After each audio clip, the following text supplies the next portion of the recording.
Alvin Bragg is officially the laughingstock of the nation, and the legacy media is utterly seething in humiliation. We're going to see how this case against Trump is widely being recognized as an abject disaster, how the legacy media got duped, and what's really behind this Democrat embarrassment. The legacy media is absolutely livid as of today. They're seething over this corrupt Soros-backed DA's pathetic excuse for a case. Yesterday, of course, Alvin Bragg revealed his indictment against Trump, and by virtually all accounts, it turned out to be one of the single most embarrassing examples of legal incompetence imaginable. When all is said and done, not only did Bragg fail to actually cite what the federal crime is that President Trump allegedly committed, but he actually divided the single count of Trump supposedly falsifying his business records into 34 separate counts that all point back to the exact same thing. If you don't know, what Michael Cohen, Trump's former lawyer, did is he billed Trump monthly for reimbursement. And so what this embarrassment of a Manhattan DA did is he slapped 3 counts of falsifying documents for every monthly bill from Cohen. He slapped on a felony count for each invoice. He slapped on one for each ledger entry, and he slapped one for each check stub. I mean, you literally can't make this stuff up. Alvin Bragg is today nothing less than a national embarrassment. He's a standing joke. Now, of course, the legacy media will never expressly admit that, but they are utterly shocked at how ridiculous, how vapid, how legally hollow this indictment has turned out to be. Don't take my word for it. Here's John Bolton, the swamp creature himself, live on CNN, admitting how shocked and disappointed he was on the humiliating flimsiness of the case. One, big picture, what do you think of the indictment?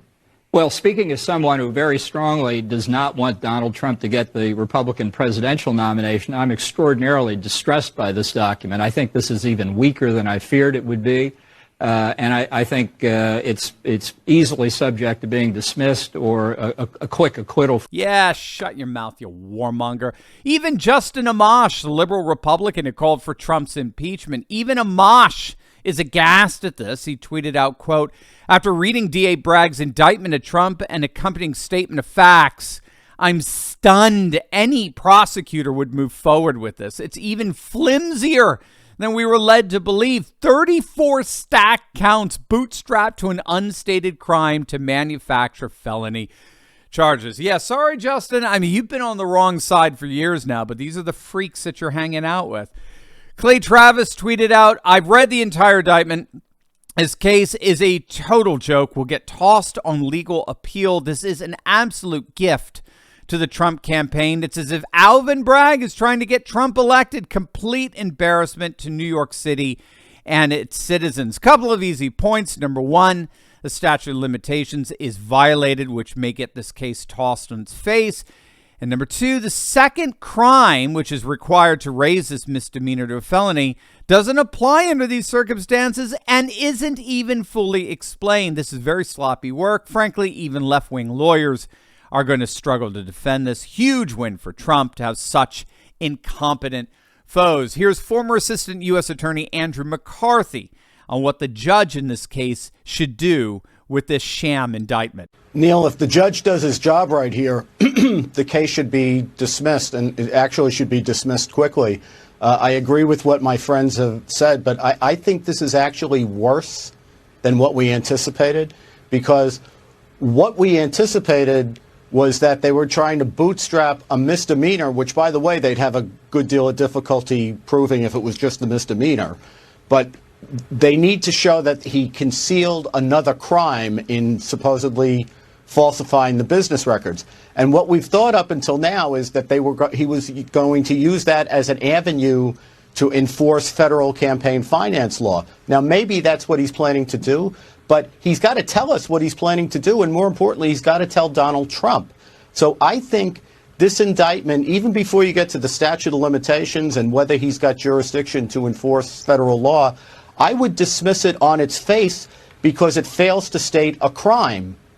Here, it fails to state a crime 34 times. Yeah, Byron York is saying something similar in a podcast When all is said and done, this isn't an indictment. It's simply a fulfilled campaign promise. So this is why you don't need any laws to back up the charges against Trump. Bragg campaigned on getting Trump. That was his campaign. And here he is, having spent millions of dollars of George Soros's money. Here he is with an empty indictment that supposedly fulfilled his campaign promise. So what exactly was Donald Trump's supposed crime? What precisely is he being accused of? Well, we got the answer, and you're going to love it. But first, gang, a huge thanks to all of you for your wonderful feedback and ideas for my new guidebook about how to escape the Great Reset. Thousands of you reached out sharing what you want to see addressed in this guidebook. I believe this book is more necessary now than ever. My team and I are reading through all of your comments, emails, and messages, and it's clear that patriots like you all over the world are rejecting globalism in full force and have found creative ways to live a life of faith, family, and freedom apart from our ruling elite's agendas. So I'm in the final stages of drafting this guidebook, and I know you and your family are going to greatly benefit from these resources. I'm also including a list of the news sites I personally get my news from so that you can feel optimistic every day with the truth. If you want a copy of this guidebook, comment down below or email me at steve@turleytalks.com, and I'll update you as soon as when it's going to be released. Here's former U.S. Attorney Brett Tolman with Jesse Waters on what he believes is the actual crime that Donald Trump committed. Well, Jesse, I got to tell you, I was hoping to learn something in the indictment. I was hoping that we might be surprised that maybe they had some substance.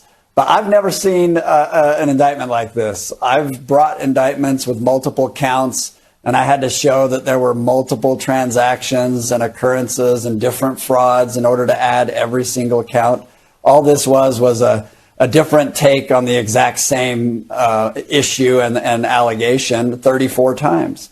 I guess I've never seen anything like this, and it's not surprising, and it goes to how careful Alvin Bragg has been in presenting this case. So they take a $130,000 payment and they chop it up like a sushi roll into 34 counts.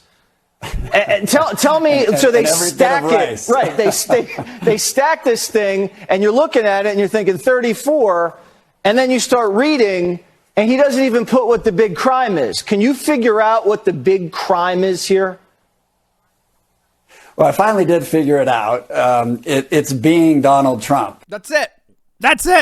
He's got it, right? That's the crime. Dan Bongino was almost right. Bongino argued that when it comes to Trump, the establishment is investigating a man in order to find a crime. Banana Republic stuff, right? The rule of law would require that you investigate a crime in order to find a man, the person who committed it, whereas the Democrats are actively investigating a man in order to find a crime. But I think Brett Tolman is closer to the mark. This pathetic sham of an indictment proves that Trump is the crime. He is the offense. Trump is the felony. There's no crime needed. You just need to get rid of him. And speaking of banana republics, or what was once considered a banana republic until an amazing patriot president came to power, Nayib Bukele, the amazing populist president of El Salvador, look at what he tweeted out. Think what you want about former President Trump and the reasons he's being indicted. But just imagine if this happened in any other country where a government arrested the main opposition candidate. The United States' ability to use democracy as foreign policy is gone. The world is taking notice of this circus. The great Hungarian nationalist populist leader Viktor Orban tweeted out his encouragement to President Trump saying, "Keep on fighting, Mr. President. We are with you." I mean, talk about a jab at bumbling Biden. I love it. He called Trump Mr. President. That's amazing. That speaks volumes of what he thinks about the current incontinent and chief in the Oval Office. Well, all of this is to say that this arraignment yesterday simply couldn't possibly have been more embarrassing for the Democrats, for the state of New York, for Alvin Bragg, and ultimately for George Soros himself. Let's go, Trump. As always, make sure to smack that bell and subscribe button. You'll definitely want to check out my latest video on Trump expanding his base, all as a certain red state is expelling Democrats from office. It's a model for the entire, for red states all across the nation. You're going to love it. So make sure to click on that link, and I'll see you over there. God bless.